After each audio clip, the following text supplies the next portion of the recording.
السلام علیکم ورحمۃ اللہ وبرکاتہ۔ آئی ٹی وی چینل کو سبسکرائب کریں اور بیل آئیکن دبانا نہ بھولیں۔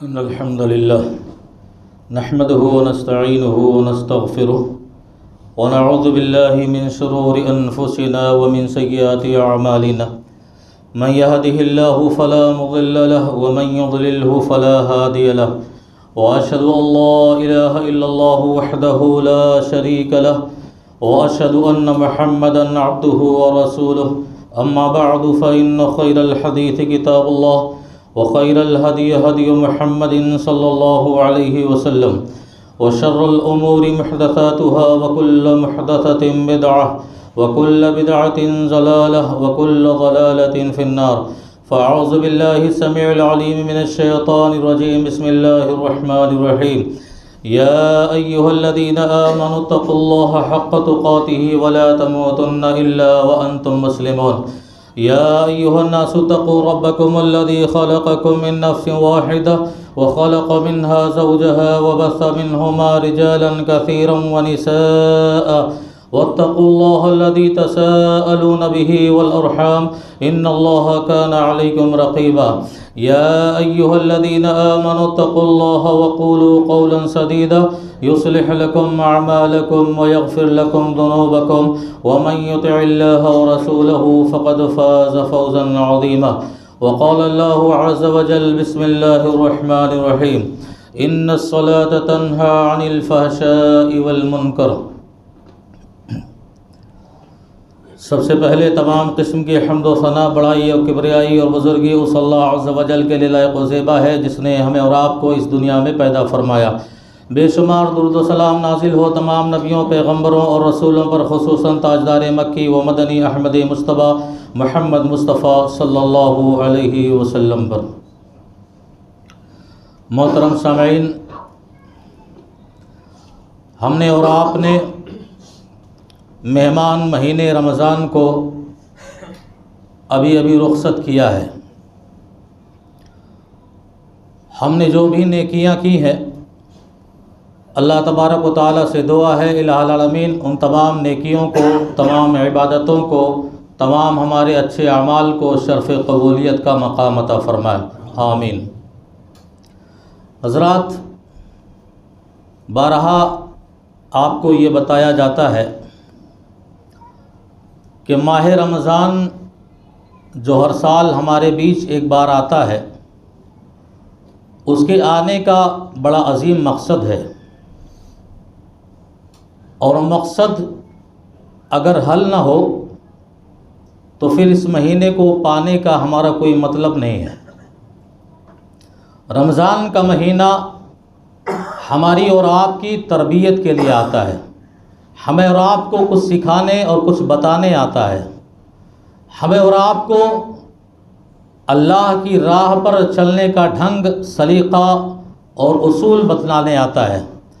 رمضان کے آنے سے اگر ہم اپنی زندگی کو بدل نہ پائے، اس کے مقصد کو سمجھ کر ہم اپنے زندگی کے مقصد کو نہ سمجھ پائیں، تو پھر ہماری اور آپ کی زندگی میں رمضان آئے یا نہ آئے، پھر کیا مطلب حاصل ہوا ہمیں اور کیا مقصد حاصل ہوا ہمیں، اسی پر آج کے خطبہ جمعہ میں ہمیں اور آپ کو غور اور فکر کرنا ہے۔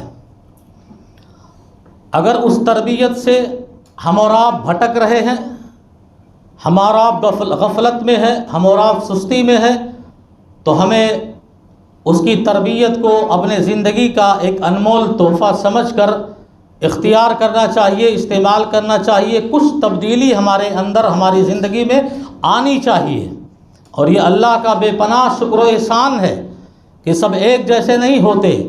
رمضان کا مہینہ جب بھی آتا ہے تو کچھ نہ کچھ لوگوں کو اللہ کی پہچان اور اللہ کا تعارف بتلا کے جاتا ہے۔ رمضان کا مہینہ جو ہی آتا ہے، زیادہ اور اکثر لوگوں کو نہیں، لیکن کچھ اللہ کے بندوں کو رہنمائی اور اللہ کی طرف لانے کا ایک بہت اہم ذریعہ اپنے آپ کو بتلا کے جاتا ہے۔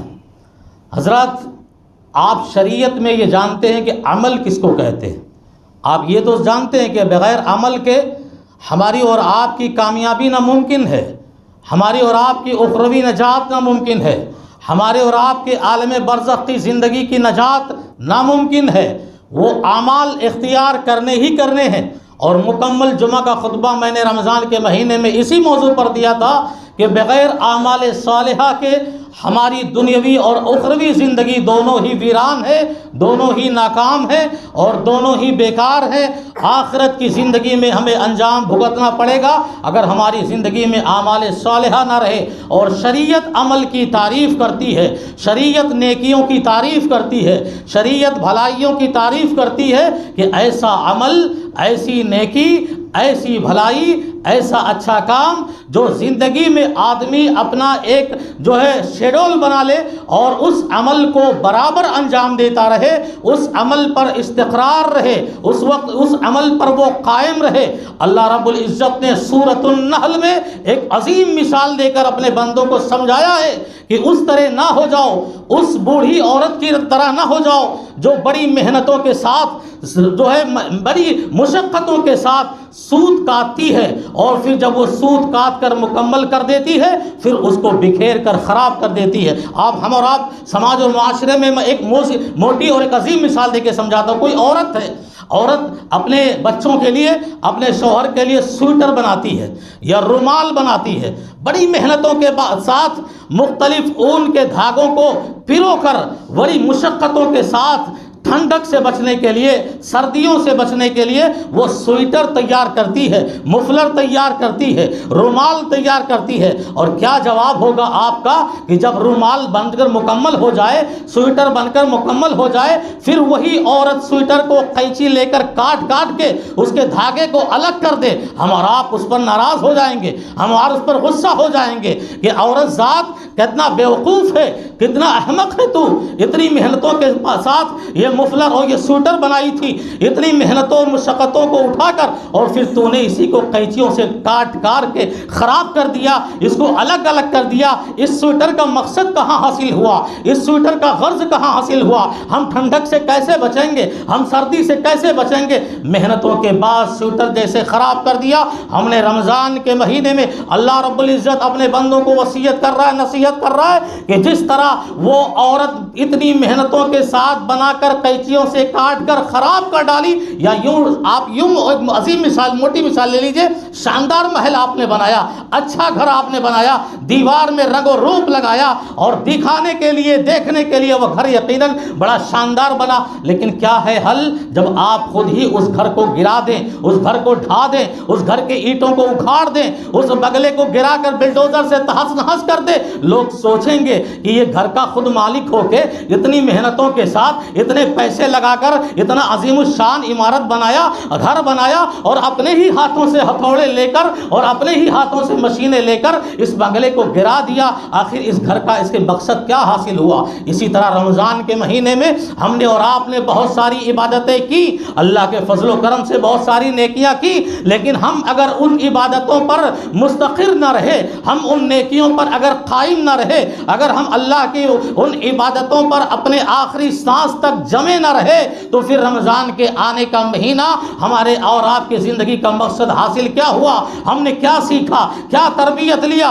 اللہ فرماتا وَاعْبُدْ رَبَّكَ حَتَّى يَأْتِيَكَ الْيَقِينُ، تمہارا وہی رب جو رمضان کا ہے، وہی رب شوال کا بھی ہے، وہی رب ذوالقعدہ کا بھی ہے، وہی رب جو ہے ذی الحجہ کا بھی ہے، وہی رب محرم کا بھی ہے، وہی رب آپ کی ہر سانسوں کا مالک ہے، اسی کا اختیار ہماری سانسوں پر ہے۔ پھر ہم نے رمضان بھر اپنے رب کو خوش کیا، پھر ان محنتوں پر پانی پھیر کر، ان محنتوں پر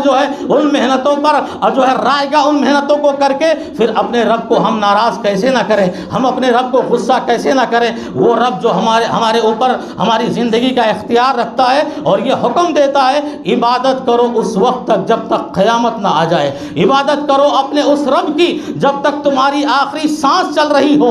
کیوں نہ عبادت کرے؟ اس لیے کہ ہم نے صرف رمضان کے مہینے میں میں اس کی نعمتوں کو حاصل نہیں کیا ہے. ہماری سانسیں جو اس کی دی ہوئی ہیں ہم نے صرف رمضان کے مہینے میں نہیں لیا, آج بھی وہی سانسیں لے رہے ہیں, آج بھی وہی زندگی بسر کر رہے. ہمارے آنکھوں کی بینائی آج بھی اسی کی دی ہوئی ہے, ہمارے ہاتھوں کی قوت آج بھی اسی کی دی ہوئی ہے, ہم پیروں سے چلتے ہیں اسی کی طاقت ہے, ہم سب جو ہے تندرست اور سلامت ہے, اسی اللہ رب العزت کی نعمت اور اس کا احسان ہے. پھر اسی اللہ کو ہم صرف رمضان کے مہینے میں یاد کر کے اور پھر اسے بھلا دے تو میرا رب ناراض نہیں ہوگا, ہمارا رب ناراض نہیں ہوگا, ہم پر عذاب نہیں بھیجے گا, ہمیں سزائیں نہیں دے گا. دیکھو آج کے خطبہ جمعہ میں نے صرف ایک اہم عبادت کو اختصار کے طور پر لیا ہے, جو توحید کے بعد آدمی کلمہ پڑھتا ہے نا, لا الہ الا اللہ, یہ پڑھ کر اسلام میں داخل ہوتا ہے, مسلمان ہوتا ہے. یہ ایک انٹری کارڈ ہے.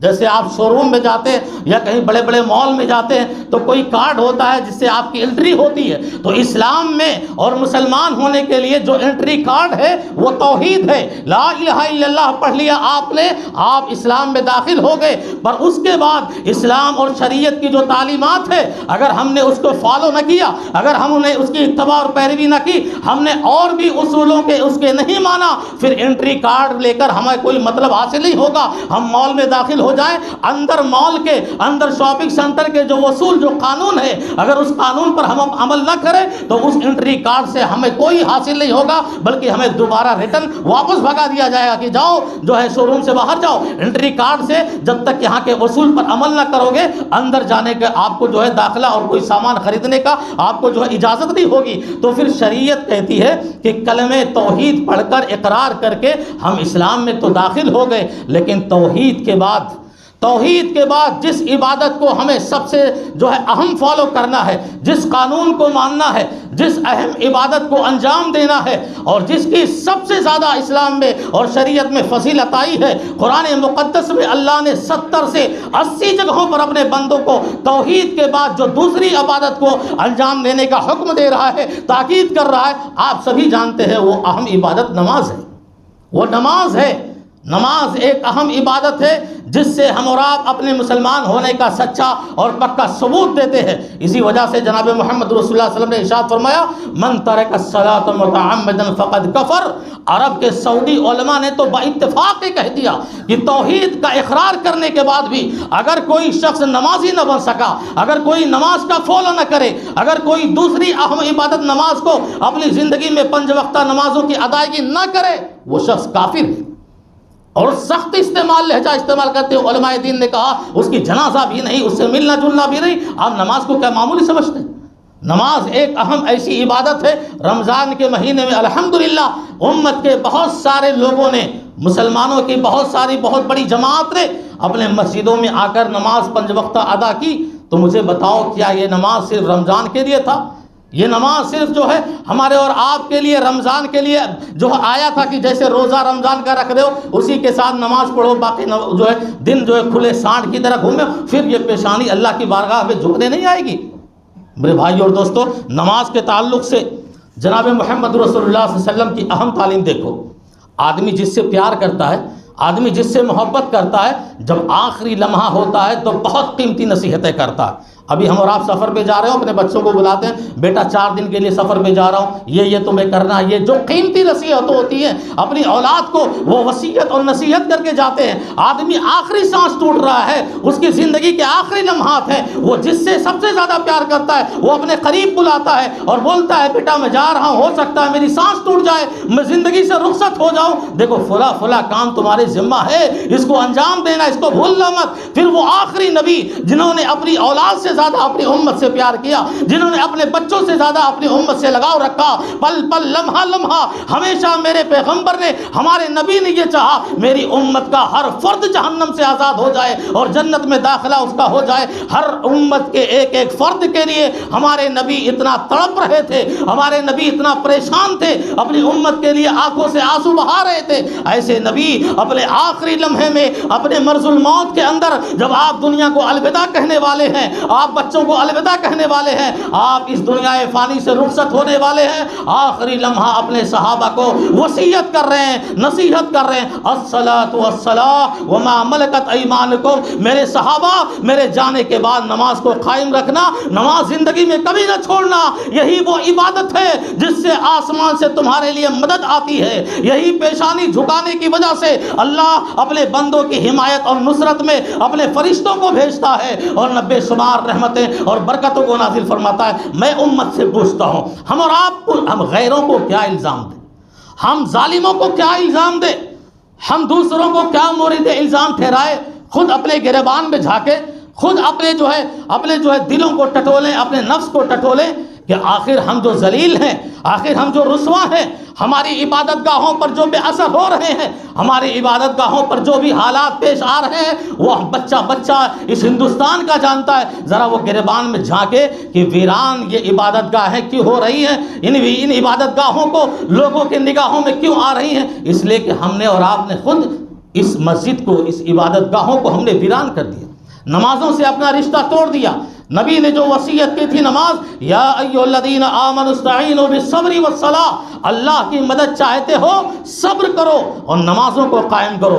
دونوں ہی عبادتیں ہم سے غائب ہیں، دونوں ہی عبادتوں میں ہماری غفلت ہے، دونوں ہی عبادتوں میں ہماری سستی ہے۔ پھر ہم روئیں تو کس سے روئیں، ہم شکایت کریں تو کس سے کریں؟ خود اپنے نفس کو ٹٹولیں اور دیکھیں کہ رمضان کے مہینے میں جو رونق نظر آ رہی تھی، رمضان کے مہینوں میں اللہ کی عبادتوں کا جو شوق اور جذبہ یہ امت دکھا رہی تھی، اب وہ شوق کہاں گیا، وہ جذبہ کہاں گیا؟ فجر کی نماز میں نیندوں کو حرام کر کے ہم اور آپ نے مسجدوں کو آباد کیا، آج وہی مسجدیں ویران نظر آ رہی ہیں، وہی مسجدیں پکار رہی ہیں، وہی مسجدیں تڑپ رہی ہیں۔ کہاں گئے وہ نمازی، کہاں گئے وہ امیر جو اپنے ہاتھوں سے صدقہ خیرات کرتے تھے؟ کہاں گئے وہ لوگ جو پہلی صفوں میں آ کر کھڑے ہوتے تھے؟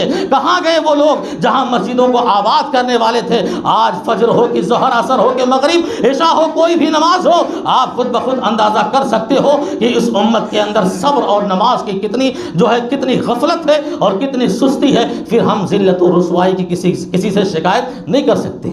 یہ نماز جس کے بارے میں جناب محمد رسول اللہ صلی اللہ علیہ وسلم نے فرمایا کہ کسی بھی صورت میں معاف نہیں، کسی بھی صورت میں ساقط نہیں۔ روزہ تندرست نہیں ہو، مریض ہو، بیمار ہو، چھوڑ دو، سفر میں ہو چھوڑ دو، بعد میں قضا کرو۔ ساری عبادتوں کو، حج بیت اللہ کے لیے پیسہ نہیں ہے مت جاؤ، لیکن ساری عبادتیں ایک جگہ رکھ دو جو اللہ نے طاقتوں اور استطاعتوں پر فرض کی ہے۔ اگر طاقت ہے تو کرو ورنہ مت کرو، کوئی گناہ نہیں ملے گا۔ لیکن نماز کے سلسلے میں ہر بندہ جانتا ہے، ایک بچہ جانتا ہے کہ نبی کریم صلی اللہ علیہ وسلم کی اور شریعت کی یہ تعلیم ہے، کھڑے ہو کر پڑھ نہیں سکتے، بیٹھ کے پڑھو، بیٹھ کے نہیں پڑھ سکتے، لیٹ کے پڑھو، اشاروں سے پڑھو۔ اگر آپ مقیم ہو یا مسافر ہو، سفر میں ہو یا حضر میں ہو، جہاں بھی ہو، یہاں تک کہ میدان جنگ میں کافروں سے لڑائی کر رہے ہو، شریعت کہتی ہے جب تک آخری سانس تمہاری چل رہی ہے تب تک تمہیں نماز پڑھنی ہے، کسی بھی صورت میں تمہیں نماز ادا کرنی ہے۔ اسی نماز کے ذریعہ ہمیں اور آپ کو مدد ملنے والی تھی، اللہ کی نصرت ملنے والی تھی۔ نمازوں کا کتنا ہم اہتمام کرتے ہیں، کتنا ہم انتظام کرتے ہیں، کتنا بندوبست کرتے ہیں، نمازوں کے لیے کہاں آتے ہیں؟ میرے بھائی اور دوستو، یہ آنکھیں جانتے ہو، یہ آنکھیں جس سے ہم دیکھ رہے ہیں دنیا کے رنگینیاں، یہ آنکھیں محروم ہو چکی ہیں مسجدوں کا دیدار کے لیے۔ کتنے ایسے مسلمان ہیں اللہ کی قسم کہ جمعہ نہ آئے تو مسجدیں نگاہ سے بھی نہ دیکھیں، یہ آنکھیں محروم ہو چکی۔ یہ زبان جو مہینوں بھر قرآن مجید کے عظیم نسخے کو تلاوت کر رہی تھی، آج یہ زبانیں بند ہو چکی ہیں۔ یہ قرآن کی تلاوت نہیں، گالی گلوچ، غیبت، چغلخوری، گانے بجانے میں یہ زبان استعمال ہو رہے ہیں۔ رمضان کے مہینے میں یہ زبان کتنے تر تھے اللہ کے ذکر و اذکار سے، آج اللہ کا نام بھی زبان پر نہیں آ رہے ہیں۔ وہ ہاتھ امیروں کے جو لمحہ لمحہ غریبوں کی مدد میں لگے تھے، صدقہ اور خیرات میں لگے تھے، وہ ہاتھ صدقہ خیرات سے محروم ہو چکے ہیں۔ وہ قدم، وہ پیر جو چل کر مسجدوں کے اندر آیا کرتے تھے، وہ قدم چلنے سے محروم ہو گئے، وہ مسجدوں کے دروازے تک آنے سے محروم ہو گئے۔ ویران ہو گئی ہماری زندگی، ویران ہو گئی، غیر آباد ہو گئی ہماری زندگی۔ یہ سورج کی روشنی، اللہ کی نعمتوں کو کہاں تک آپ شمار کرو گے؟ لائٹ کا بل بھرنے میں کتنی تکلیفیں آتی ہیں، سورج کی روشنی زندگی بھر حاصل کرتے، اللہ نے کبھی بل نہیں مانگا۔ زبان کی طاقت دی، آنکھوں کی بینائی دی، چلنے کی طاقت دی، ہاتھوں میں پکڑنے کی طاقت دی، یہ ساری نعمتیں اللہ کی ایک ایک تمہارے بدن اور جسم پر ہیں، پھر بھی ہم اللہ کے نعمتوں کی کتنی ناشکری کرتے۔ یہ عبادت گاہیں ویران ہو چکی، مسجدیں آواز لگا رہی ہیں، ترس رہی ہیں ہماری صفیں، سارے کے سارے لوگ جو ہے نہ جانے کس کھیل میں، کس تماشے میں، دنیا کے کس رونق میں کھو گئے، انہیں نمازوں کی کوئی فکر نہیں۔ جانتے بھی نماز کوئی معمولی عبادت نہیں۔ عالم برزخ کے سلسلے میں اللہ کے نبی جناب محمد رسول اللہ صلی اللہ علیہ وسلم فرماتے، میں سویا ہوا تھا، 2 فرشتے آئے اور لے گئے مجھ کو۔ عالم برزخ میں بہت ساری سزائیں اور بہت سارے عذاب اللہ کے ہم نے دیکھے، وہیں پر ایک ایسا شخص کو میں نے دیکھا جو زمین پر لیٹا ہوا ہے، زمین پر سویا ہوا ہے، اس کے قریب ایک آدمی بڑا سا پتھر لیا ہوا ہے اور اس کے سر پر دے مارتا ہے، سر کچومڑ بن جاتا ہے، سر کی دھجیاں اڑ جاتی ہیں، سر کی ہڈیاں بکھر جاتی ہیں اور پتھر کہیں دور جا کے گرتا ہے۔ جب وہ آدمی پتھر لے کے آتا ہے تب تک اس کا سر دوبارہ ٹھیک ہو جاتا ہے اور پھر اسی پتھر سے اسی سر پر حملے کرتا ہے۔ آقا نامدار جناب محمد رسول اللہ صلی اللہ علیہ وسلم نے سوال کر لیا کہ اے فرشتوں، آخر بتاؤ یہ کون شخص ہے جس کو اتنی بھیانک سزا مل رہی ہے؟ آواز آتی ہے فرشتوں کی، یہ وہ لوگ ہیں جو حی علی الصلاۃ، الصلاۃ خیر من النوم، مؤذن کی اذان کی صدائیں گونجتی تھی لیکن وقت ہو بھی جاتا تھا، لیکن یہ فرض نمازوں کے لیے مسجدوں کی طرف جانا گوارا نہیں کرتا، یعنی یہ نمازوں میں غفلت برتتا تھا، نمازوں میں سستی کرتا تھا، نمازیں نہیں پڑھتا تھا اور نمازوں کی نہ ادائیگی کی وجہ سے آج اس کو یہ سزا مل رہی ہے۔ اخروی انجام دیکھیں آپ، قرآن مجید اٹھا کر دیکھیے کتنی بھیانک، قالوا ما سلککم فی سقر، جنتی جنت میں، دوزخی دوزخ میں، دونوں میں مکالمہ ہوگا، دونوں میں باتیں ہوں گی، اللہ ایسا حال پیدا کرے گا، ایسا منظر دکھائے گا، وہ جہنمی بہت جو ہے جل رہے ہوں گے، جنتی عیش میں ہوں گے، کچھ ایسے جہنمی ہوں گے جن کو جنتی پہچان لیں گے۔ سوال ما سلککم فی سقر، ارے کیا ہوا، جہنم میں جل رہے ہو، دوزخ میں جل رہے ہو، آخر کیوں؟ جواب کیا ملے گا جانتے ہو؟ وہ دوزخی کا جواب کیا ہوگا، ان جہنمیوں کا جواب کیا ہوگا؟ ما سلککم فی سقر قالوا لم نک من المصلین، وہ جواب دیں گے کہ لوگوں تم آج جو جنت کی عیش پرستی کی زندگی گزار رہے ہو، اللہ کی نعمتیں جو تمہیں مل رہی ہے، جو نعمتیں دودھ کی نہریں، شہد کی نہریں اور حور عین، جنت کی ساری نعمتوں کا مزہ لے رہے ہو، وہ اس وجہ سے کہ تم نے اللہ کے احکام و فرامین کی فرما برداری کی، نمازیں پڑھا، روزے رکھا، زکوٰۃ اور خیرات دیا۔ آج جانتے ہو ہم جہنم میں کیوں جل رہے ہیں؟ لم نکو من المصلین، ہم نمازیوں میں سے نہیں تھے، ہم نے نمازوں کو قائم نہیں کیا، ہم نماز نہیں پڑھنے والے تو وَلَمْ نَكُنْ نُطْعِمُ الْمِسْكِينَ، اور نہ ہی ہم مسکینوں کو کھانا کھلا رہے ہیں۔ یہ ساری چیزیں آپ قرآن مجید کا مطالعہ کریں گے، حدیث شریف آپ پڑھیں گے، آپ کو احساس ہوگا کہ ہم اپنے آپ کو اللہ کا بندہ کیسے کہیں۔ جو مقصد ہمارے لیے رمضان لے کر آیا تھا، جس مقصد سے ہماری اور آپ کی ولادت اور پیدائش ہوئی، وَمَا خَلَقْتُ الْجِنَّ وَالْإِنسَ إِلَّا لِيَعْبُدُونِ، ہم نے جنات و انسانوں کو اپنی عبادت کے لیے پیدا کیا ہے۔ آج اسی عبادت سے، اسی نماز سے اللہ کے بندے منہ موڑ رہے ہیں، اللہ کے بندے غفلت و سستی برت رہے ہیں۔ میرے بھائی اور دوستو، اگر اپنی زندگی بہتر بنانا چاہتے ہو، چاہے وہ دنیا کی زندگی ہو، چاہے آخرت کی زندگی ہو، یہاں عزت حاصل کرنا چاہتے ہو، یہاں ترقی حاصل کرنا چاہتے ہو، یہاں اپنے آپ کو قوت اور طاقت والا بن کر دکھانا چاہتے ہو، اپنے آپ کو ذلت سے بچانا چاہتے ہو، آ جاؤ اللہ کے دربار میں، ابھی بھی موقع ہے، ابھی بھی وقت ہے، زندگی کی سانسیں چل رہی ہے، اپنے نفس کا محاسبہ کرو، رمضان کے آنے والے مہینے کے ایک ایک لمحات کا خیال کر کے، اسے یاد کر کے کہ ہم نے کیا کیا تھا، آج ہم کیا کر رہے ہیں، ہم نے کیسے سر جھکایا تھا، آج ہم کہاں سر اٹھا کر چل رہے ہیں، ہمارے قدم کہاں جا رہے تھے، آج ہمارے پیر کہاں یہ ساری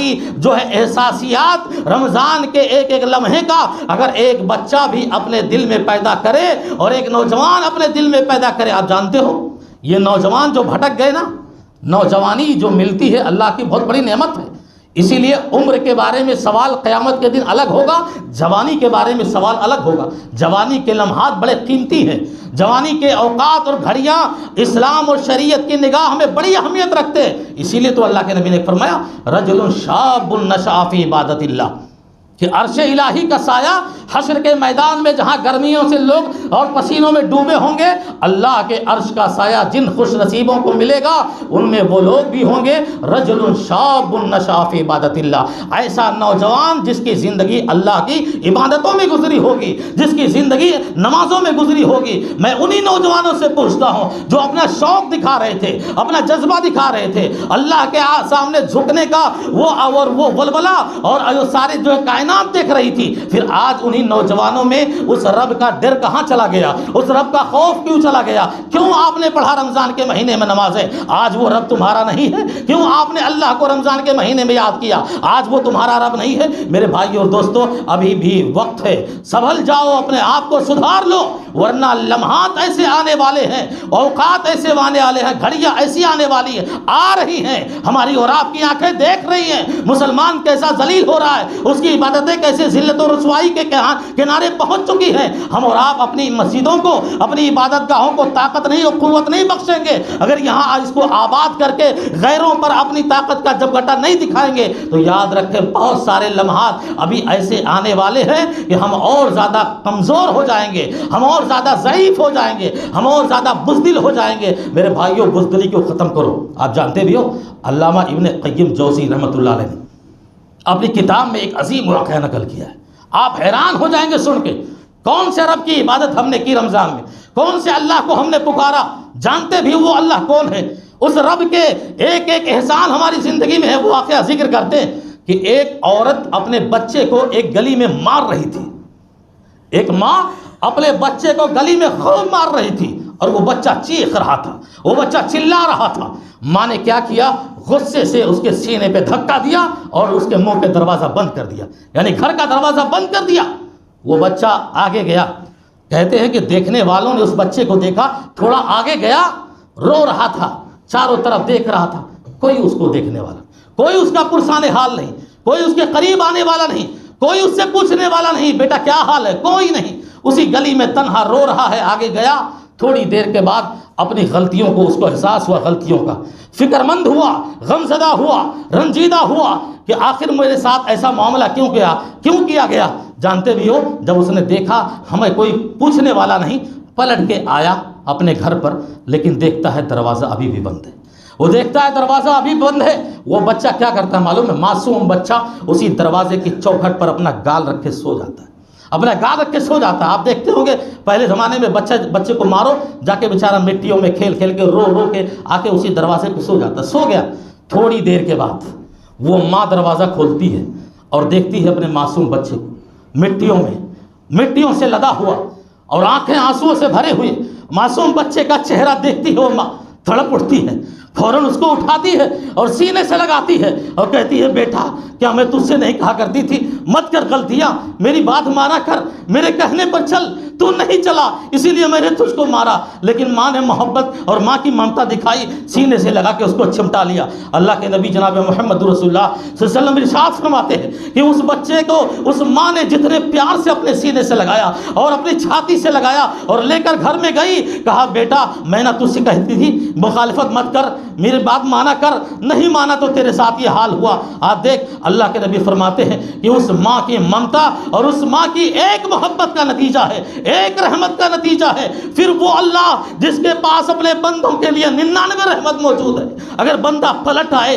اپنے گناہوں پر فکر مند ہو جائے، اگر وہ رنجیدہ ہو جائے، نمازوں کو چھوڑنے والے مسجدوں کو آباد کرنے لگے، اللہ سے رونے لگے، اس ماں کی ایک محبت کا یہ نتیجہ ہے کہ اپنے بچے کو دیکھ کر تڑپ اٹھی۔ پھر وہ اللہ اپنے معصوم بندوں کو رو کر غمزدہ ہو کر اور جب مسجدوں میں آتا ہوا دیکھے گا، وہ کیسے نہ ہمیں معاف کرے گا، کیسے نہ وہ ہماری غلطیوں کو اور ہماری خطاؤں کو اور ہمارے گناہوں کو دھلے گا، معاف کر دے گا۔ میرے بھائیوں 99 رحمت لے کر اللہ اپنے بندوں کے لیے بیٹھا ہوا ہے، انتظار میں ہے۔ مسجدوں کو آباد کر لو، مسجدوں کو آباد کر لو۔ ان مسجدوں کے ساتھ غیر منصفانہ حالات پیش آنے والے ہیں، میں اشارہ کر دیتا ہوں، حالات بہت بگڑنے والے ہیں۔ نوجوانوں، میرے بچوں اور میرے بزرگوں جنہوں نے مسجدوں کو دروازوں کو چھوڑ دیا ہے، رمضان بھر عبادتیں کی ہے، آج بھی اپنے وقت کو نکالو۔ ہماری روزیاں اللہ سے ہے، ہماری زندگیاں اللہ سے ہے، ہماری دکانیں اللہ سے ہیں، ہماری زندگی کی ہر سانسیں اللہ سے ہے، ہماری زندگی پر ہمارا کوئی اختیار نہیں۔ وہی اللہ روزی دے گا، وہی اللہ بیماروں کو شفا دے گا، وہی اللہ ہمیں قوت دے گا، وہی اللہ ہمیں طاقت دے گا۔ اپنی قسمت پہ بھروسہ کرو، اللہ پر توکل کرو، اپنی قسمت پر یقین رکھو۔ ہماری زندگی کے ایک ایک روپے جو ہمارے مقدر میں لکھے ہیں ہمیں وہی ملنے والے ہیں، اس سے زیادہ ہمیں نہیں ملیں گے۔ ہماری زندگی کی سانسیں ہمیں اتنے ملیں گی جتنی ہماری مقدر میں لکھی ہیں، اس سے زیادہ ہمیں سانسیں نہیں ملنے والی رہی ہے، پھر ہم عبادتوں سے کیوں بھاگ رہے ہیں؟ ہم اللہ کو خوش کرنے سے کیوں بھاگ رہے ہیں؟ ہم نمازوں سے کیوں بھاگ رہے ہیں؟ میرے بھائی اور دوستو، یہ وہ لمحات تھے رمضان کے جو بڑے مقدس تھے، بڑے اہم تھے، اور ہم نے اپنے اللہ کو خوش کرنے کی کوشش کی۔ اب آج کے بعد اس بوڑھی عورت کی طرح مت ہو جاؤ، اس ماں اس عورت کی طرح نہ ہو جاؤ جو بڑی محنتوں کے ساتھ سویٹر بنے، اور ہم ان نوجوانوں کی طرح نہ ہو جائیں بڑی محنتوں سے بغلے بنائیں اور پھر اپنے ہاتھوں سے اس کو بیکار کر دیں، وہ محنتیں خراب کر دیں۔ اس کو قائم رکھو، اسی عمل پر اپنی زندگی بسر کرو۔ اور نماز کے معاملے میں انشاءاللہ موقع ملا تو اور بھی جمعہ میں آپ کے سامنے رکھوں گا کہ یہ نماز اور یہ 5 وقتہ نمازیں ہماری زندگی کے اندر رونق لانے والی ہیں، ہماری زندگیاں بدلنے والی ہیں۔ اللہ کی نصرت و حمایت میں ہمارے پاس فرشتے انشاءاللہ آ جائیں گے، لیکن ضرورت ہے نمازوں کو قائم کرو، 5 وقتہ عبادتوں کو قائم کرو۔ نمازوں سے جوانوں سے خصوصی اپیل اور درخواست کروں گا کہ جس اللہ کا خوف تم نے رمضان کے مہینے میں پیدا کیا تھا، ہمیشہ اپنی زندگی میں اسی اللہ کا خوف پیدا کر کے اسے خوش کرنے کے لیے اس کی عبادتوں کو انجام دو۔ الہ العالمین سے دعا ہے کہ اللہ رب العزت جب تک ہماری سانسیں چلے، جب تک ہماری زندگی چلے، جب تک ہماری دکانیں ہوں، جب تک ہماری روزیاں ہوں، اللہ سب کے ساتھ اسلام کی تعلیمات پر ہوں اور ہمیں نمازوں کی پابندی کرنے کی توفیق عطا فرمائے۔ وہ نماز جو جعلت قرۃ عینی فی الصلاۃ، نبی نے فرمایا نماز میری آنکھوں کی ٹھنڈک ہے۔ آنکھوں کو ٹھنڈک نہ ملے، الجھنوں میں ہیں ہم، غیر سکون میں ہیں ہم، بیکار میں نہ جانے کتنی تکلیفوں میں ہیں، جانتے بھی ہیں یہی نماز ہے جن میں ہمارے نبی بتا رہے ہیں کہ ہمارے آنکھوں کی ٹھنڈک ہے، اسی نماز سے ہمیں سکون ملتا ہے۔ اللہ کے نبی فرماتے تھے جب کبھی غمزدہ ہو جاتے، تکلیف ہو جاتے، دشمنوں کے ظلم و ستم سے آپ پریشان ہو جاتے، حضرت بلال سے کہتے ارحنا یا بلال، اے بلال مجھے آرام پہنچاؤ۔ آرام کیسے پہنچاؤ؟ اے سی چالو کر کے نہیں، پنکھا چالو کر کے نہیں، آرام کیسے پہنچاؤ؟ اذان ہو رہی ہے گھر میں سو کر کے نہیں، اٹھا لو بستر اپنے اور پھینک دو اپنی چادریں، آ جاؤ حی علی الصلاۃ کی آواز پر۔ نیند نماز سے بہتر نہیں ہے۔ اللہ کے نبی فرماتے مصلی بچھاؤ اور نماز کے لیے بلال انتظام کرو، اور اقامت ہونے والی ہے، نماز کے لیے تیار ہو جاؤ، پھر مجھے آرام ملے گا، سکون ملے گا۔ میرے بھائی اور دوستو، یہ بہت بڑی اہم عبادت ہے، بہت ساری فضیلتیں ہماری شریعت میں موجود ہے۔ آپ انشاءاللہ آپ علماء سے رابطہ کریں گے، حدیث کی کتابیں پڑھیں گے، نماز کے بغیر آدمی مسلمان ہی نہیں ہوتا، نماز کے بغیر آدمی منافق ہوتا ہے۔ اللہ رب العزت سے دعا ہے کہ العالمین ہمیں اپنی زندگی میں نمازوں کی پابندیاں کرنے کی توفیق عطا فرمائے۔ وآخر دعوانا الحمدللہ رب العالمین۔ جتنے مسلمان بیمار ہیں انہیں شفاء کلی عطا فرمائے، جو ہماری بیچ سے رخصت ہو گئے اللہ ان کی قبروں کو نور سے بھر دے، انہیں جنت الفردوس عطا فرمائے۔ اللہ ہماری آخری سانس عبادتوں پر گزرے۔ والسلام علیکم ورحمۃ اللہ بارک اللہ ولکم فی القرآن فاعلی بالآیات والذکر الحکیم انہ تعالی جواد کریم مجید بر رؤوف رحیم۔